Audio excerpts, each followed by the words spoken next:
मनी. ऐकली सगळ्यांनी?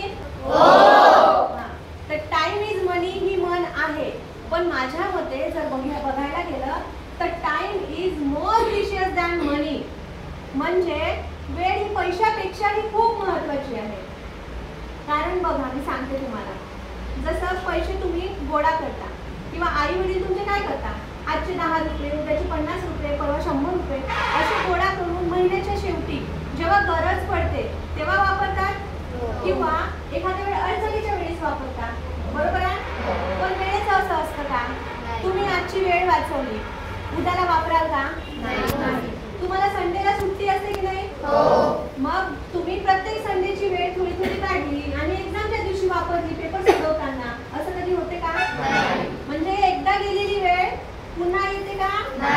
तुम्ही असा विचार करा की एखाद्या नदीच्या काठावर तुम्ही बसलेले आहात आणि पाणी कसं वाहत राहते ना, त्या पाण्याला जेव्हा तुम्ही स्पर्श करता ते जे वाहणारं पाणी आहे, एकदा त्या पाण्याला स्पर्श झाला त्याच पाण्याला तुम्ही परत स्पर्श करू शकता का? कारण त्या प्रवाहासोबत पाणी वाहून गेलेलं असतं, हो की नाही?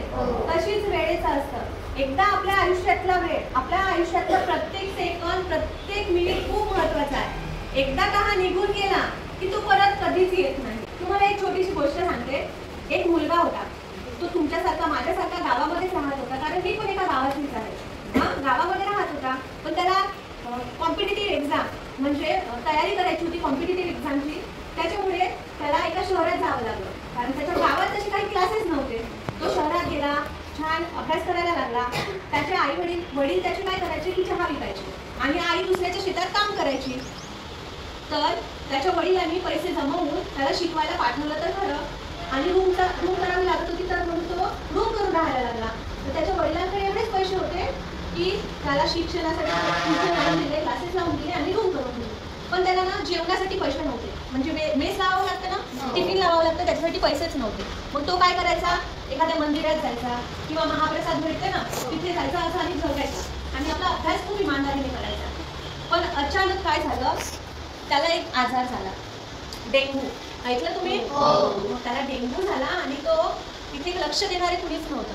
त्याच्या घरी गावाला तो परत गेला.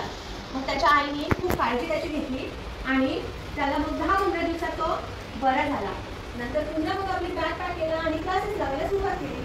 पण त्याला नंतर जाणवलं की माझा हा 10-15 दिवसांचा वेळ जो आहे तो वाया गेला आहे आणि माझे क्लासेस पण सुटलेले आहेत. म्हणून मग त्यांनी बॅच चेंज करायचा विचार केला. मग त्यांनी बॅच चेंज केली. तर त्या बॅचमध्ये ना एक मुलगी होती, त्याच्याच गावाकडली होती. मग त्या दोघांची मैत्री झाली. ते दोघं काय करायचे, मग एकामेकांशी फोनवर बोलायचे.